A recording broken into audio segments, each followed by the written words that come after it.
The QAVAR process has 6 stages. Prior to the beginning of the process, there is an envisioning workshop for church leaders to gain their support. Once the churches have been selected and the leadership is supportive of the approach, the QAVAR process can begin. The first stage is envisioning the church. 2 facilitators work with the church and use Bible studies to help the church members think about their role in community.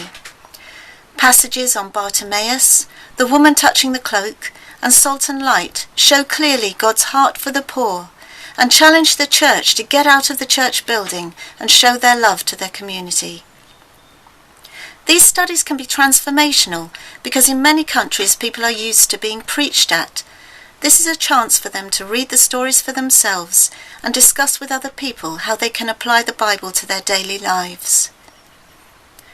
The second stage is celebration, and it is really important to do this early on in the process before looking at problems, as it gives energy to a group and helps the church realise what is good and what there is to build on.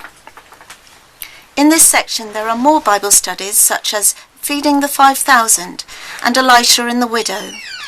These studies give hope as they show that even if we have very little, God can multiply what we have and do great things.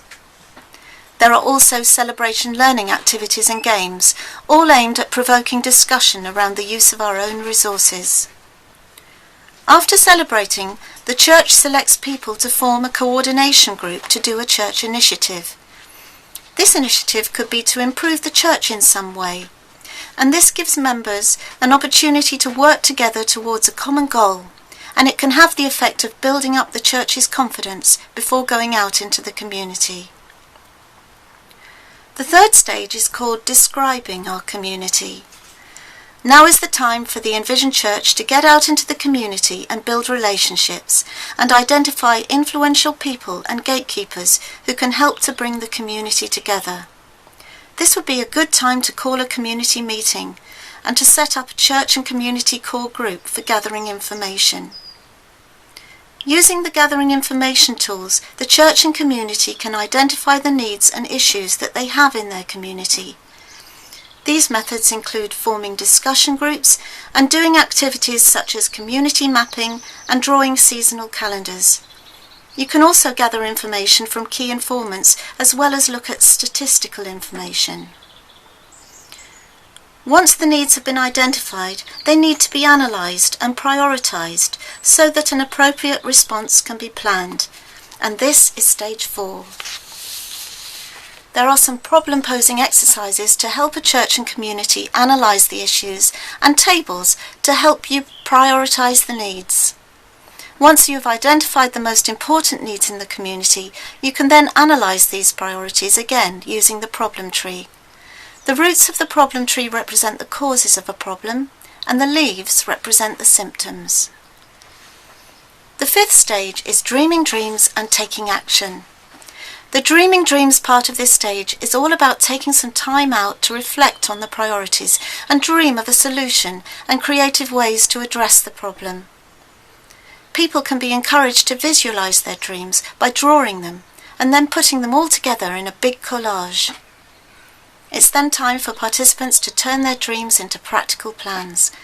The tool we use for this is the minibus, which helps us answer the questions: what do we want to do and why?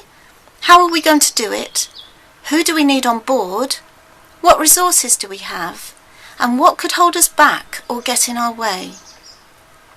Once the project has been planned, make some action plans and allocate roles and responsibilities. The 6th stage is called Measuring Effectiveness or Evaluation and should be done at key stages of a project. When measuring effectiveness of a project, it is important to ask 4 key questions. Are we doing what we said we would do? Are we making a difference? What contributions have we made to any changes? And could we use our resources more effectively?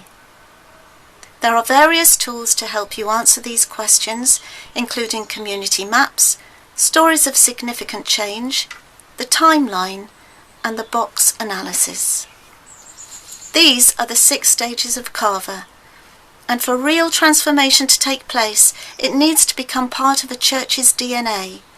so that it is thought of not as a process, but as a way of life.